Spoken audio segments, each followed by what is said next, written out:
Hi everybody, Cam Sweet here from the Garage Connection and Central Digger Supply, coming to you today with a video about this model of excavator.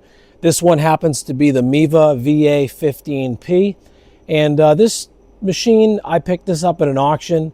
This machine has a lot of features on it that I think really sets it above and beyond some of the other models that are coming out. So I figured I would just talk about that and kind of give you some insight on what this model has to offer and how it differs from the H15s and the other, I'll call it the 1.5 Chinese minis. So stay tuned. So this machine is advertised with a 1500 kg operating weight. We know how that there is a little bit of exaggeration in that, but that's what they say, so we're going to give them credit with that. The big thing about this machine, what sets it apart from a lot of the models that you're going to see, is the fact that it has pilot controls. Okay, so it does not have the lean forward and manipulate the joysticks. Everything can be done from the pilot controls, and that is always a nice feature. Now the tracking and stuff like that is all done through these front levers, but on this machine they actually integrated a foot pedal into the lever itself. So when you're up here, you can choose to simply actuate these with your feet and forego having to lean forward and move the machine. What that also does is allow you to keep your hands on the pilots. So in theory, you could never really have to get your back off the seat.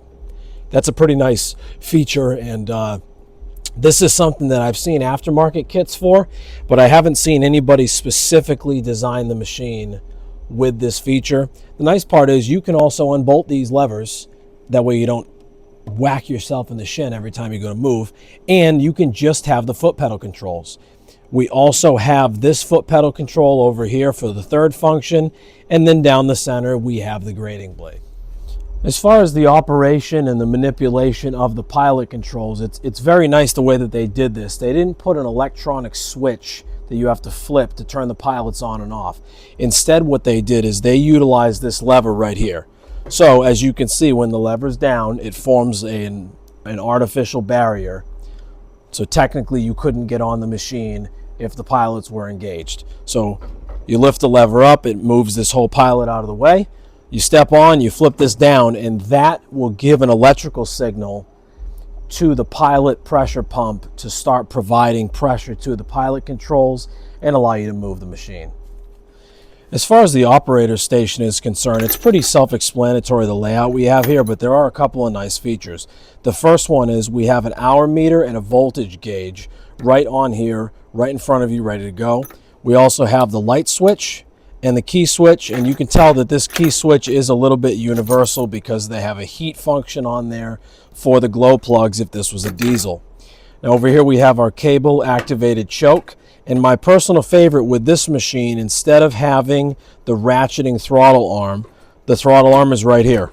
Full throttle, no throttle. It's very nice, it's very well laid out, and we have some adjustable forearm rests here with a couple different bolting options, same on the other side, to allow you to customize the machine to what fits you best. And last but not least, we have a seat belt, complete lap belt over here. Feel free to laugh if you want to, but I haven't seen too many of these on these machines, and that's a nice feature if you know, you don't want to end up flying that way when the thing bucks you off. The boom assembly is identical to many of the different machines you're going to see out there. The boom is not overall wider or necessarily longer than any of the other machines. It does take the same size hydraulic cylinders as well as your top cylinder over here. The light is the exact same. It comes with the same shitty piece of plastic on it there. And the only drawback to this machine, admittedly, and I know it doesn't look like it, but this machine does not come with a hydraulic thumb, and it does not come with a strut bar to place the manual thumb in one of the three positions. This machine actually comes with this thumb bolted through this top mount.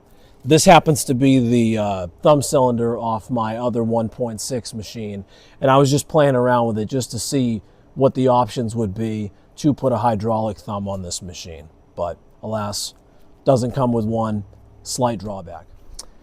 Now the canopy design, they have stepped this up a little bit. In the early days of these machines, all these canopies were metal, and they were basically coming over rusted and dented, and sometimes they wouldn't even fit. This does have a nice molded plastic canopy. It's got the upright bars. It's not a rollover protection system, right? It's laughable, but this at least looks and feels like it was intentional, and it definitely, it seems like it's going to hold up. As far as the drivetrain and the powertrain of the machine, it is essentially what you would expect out of many of these units. We got the single cylinder Rado 420cc engine coupled to a hydraulic pump through this bolt-on adapter housing.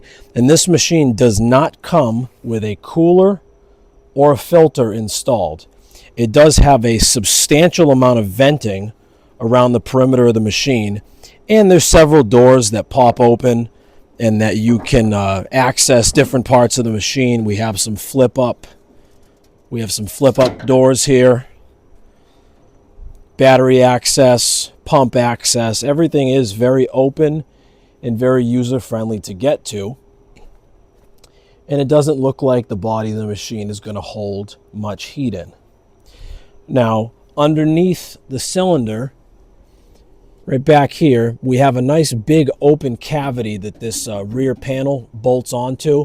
And it does look like there's plenty of room back there if you wanted to add some counterweight.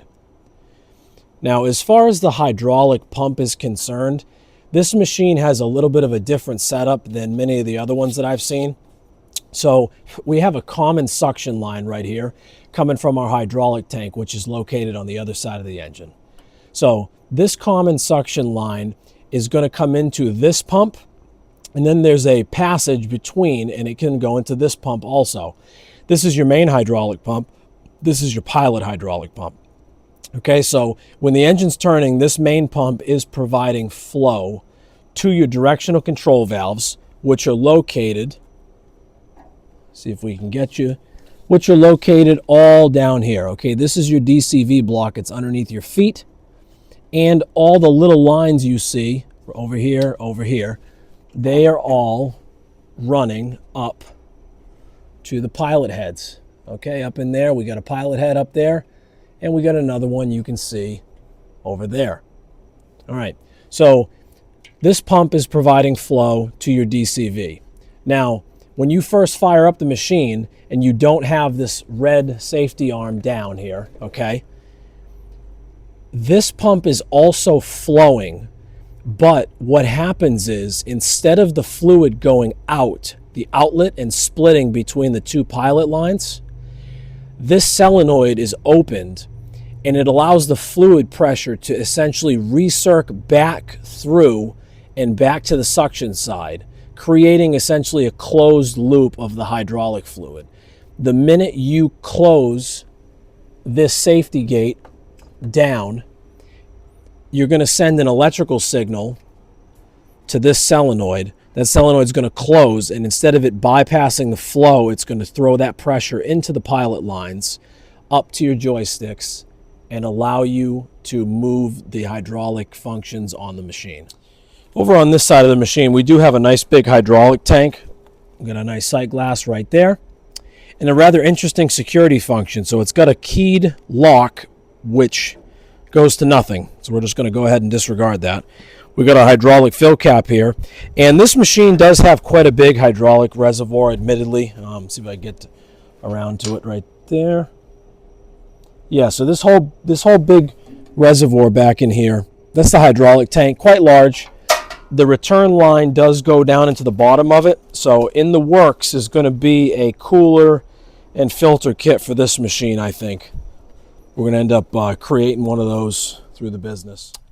As far as the drive and operation of the machine is concerned, the drive motors are the same, the swivel motor is the same, everything is essentially the same as any other versions of this machine. How it operates, it drives exactly like an H15. In my opinion, it's a little bit smoother than some of the direct driven lever operated machines like your H12s, your QH12s, and so on and so forth. But the machine itself does run and drive fairly well. If you know how to operate an H12 or FF12, you can run one of these things. So what's the final verdict here? Is this machine worth getting if you see one come up in an auction? I'm going to say absolutely it is worth at least looking into. Maybe don't overbid for it, but if you can get it for what's considered to be a fair price, I would go for it. There's a lot of features on this machine that aren't present on some of the entry-level models, and you're really not paying that much more money for it. The pilot controls are a plus. The nice canopy is a plus. The way that the pilots actually allow you to come on and off the machine, that's a plus. Foot-operated tracking. Downside, no hydraulic thumb factory, where some of the 16 series machines do have that. This machine does not come with three-way valves factory, but it does have the mounting plates for them. So, couple minuses, couple pluses. I'm proud that I got it. I'm happy that I got this machine. I think I'm probably going to hang on to this one because it seems to be, at least at face value, the best built one that I've seen. So that's my opinion. Figured I'd let you guys know. Hopefully this helps you out if you're looking at one of these machines or looking to pick up an entry-level Chinese mini excavator that has more features than some of the generic units. So for now, that's going to do it. Cam Sweet here from the Garage Connection. Please stay on those projects.